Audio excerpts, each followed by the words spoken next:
పశ్చిమ ఆసియాలో యుద్ధ రంగంలో ఊహించని పరిణామాలు చోటు చేసుకుంటున్నాయి.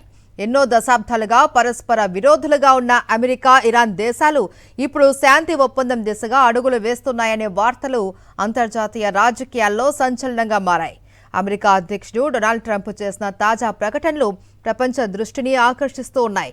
ఇరాన్ అణు కార్యక్రమాన్ని శాశ్వతంగా నియంత్రించేలా ఒప్పందం కుదరబోతోంది అని, నేడే సంతకాలు జరిగే అవకాశం ఉందని ట్రంప్ ప్రకటించారు. అయితే ఈ పరిణామాలు ఒకవైపు ఆశలు రేకెత్తిస్తూ ఉండగా, మరోవైపు ఇరాన్లో నిరసనలు, ఇజ్రాయెల్లో ఆందోళనలు పెరుగుతున్నాయి. ఇరాన్తో శాంతి ఒప్పందం దాదాపు ఖరారైందని, నేడే దీనిపై సంతకాలు జరగబోతున్నాయని అమెరికా అధ్యక్షుడు డొనాల్డ్ ట్రంప్ ట్రూత్ వేదికగా ప్రకటించారు.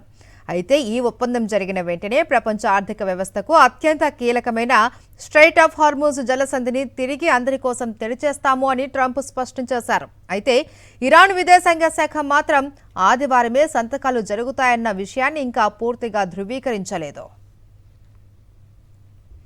అమెరికా అధ్యక్షుడు డొనాల్డ్ ట్రంప్ శనివారం సంచలన ప్రకటన చేశారు. ఇరాన్తో యుద్ధాన్ని ముగించేందుకు ఒక చారిత్రాత్మక ఒప్పందం సిద్ధమైందని, దీని ద్వారా ఇరాన్ అణ్వాయుధాలను తయారు చేయకుండా శాశ్వతంగా అడ్డుకట్ట వేస్తామని ఆయన పేర్కొన్నారు.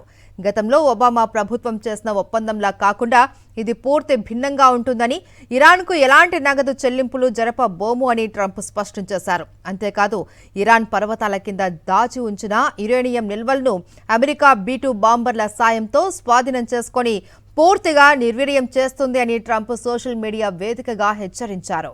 అయితే ఈ ఒప్పందంలో అత్యంత కీలకమైన అంశం స్ట్రైట్ ఆఫ్ హార్మూజ్ జలసంధిని తిరిగి తెరవడం.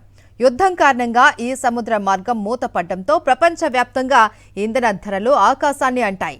అమెరికా అధికారులు చెప్తున్న దాని ప్రకారం ఎలాంటి రవాణా సుంకాలు లేకుండా ఈ అంతర్జాతీయ జల మార్గాన్ని ఇరాన్ ఉచితంగా తెరవాల్సి ఉంటుంది. దీనివల్ల అంతర్జాతీయ మార్కెట్లో క్రూడ్ ఆయిల్ ధరలు తగ్గి సామాన్యుడికి ఉపశమనం లభించే అవకాశం ఉంది. అయితే ఇరాన్లో అంతర్గతంగా ఈ ఒప్పందంపై తీవ్ర ఉత్కంఠ, వ్యతిరేకత వ్యక్తమవుతోంది. ఇరాన్ విదేశాంగ మంత్రి అబ్బాస్ అరాగ్జీ అమెరికాతో చర్చలు జరపడాన్ని నిరసిస్తూ ఇరాన్లోని మషాద్ నగరంలో తీవ్ర నిరసనలు వ్యక్తమయ్యాయి. అమెరికాకు ఇరాన్ లొంగిపోతుందని అక్కడి తీవ్రవాద, సంప్రదాయవాద శక్తులు ఆగ్రహం వ్యక్తం చేస్తున్నాయి.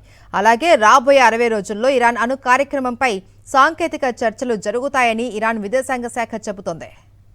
మరోవైపు ఈ ఒప్పంద నిబంధనలపైన ఇజ్రాయెల్ తీవ్ర అసంతృప్తితో ఉన్నట్లు తెలుస్తోంది. వాషింగ్టన్ కావాలనే ఇరాన్ డిమాండ్లకు తలొగ్గిందని, ఈ ఒప్పందం ఇజ్రాయెల్ రక్షణకు ముప్పుగా మారుతుందని అక్కడి సీనియర్ అధికారులు ఆందోళన వ్యక్తం చేస్తున్నారు.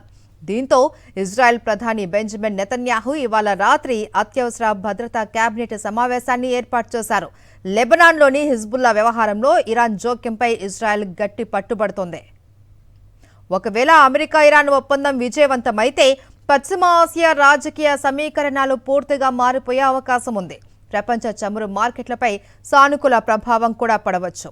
అమెరికా ఇరాన్ మధ్య దశాబ్దాల శత్రుత్వానికి ముగింపు పలికే చారిత్రక ఘట్టంగా ఇది నిలిచిపోవచ్చు. అయితే మరోవైపు ఇజ్రాయెల్ భద్రతా ఆందోళనలు, ఇరాన్ అంతర్గత వ్యతిరేకత, ప్రాంతీయ మిలిటెంట్ సంస్థల భవిష్యత్ పాత్ర వంటి అంశాలు ఇంకా ప్రశ్నార్థకంగానే ఉన్నాయి. అందుకే ఈ ఒప్పందం కేవలం 2 దేశాల మధ్య వ్యవహారం మాత్రమే కాదు, మొత్తం పశ్చిమ ఆసియా భవిష్యత్తును ప్రభావితం చేసే కీలక మలుపుగా విశ్లేషకులు చూస్తున్నారు. మరి అమెరికా ఇరాన్ శాంతి ఒప్పందం నిజంగానే కొత్త అధ్యయనానికి నాంది పలుకుతుందా, లేదా కొత్త రాజకీయ భద్రతా సవాళ్లకు కారణమవుతుందా?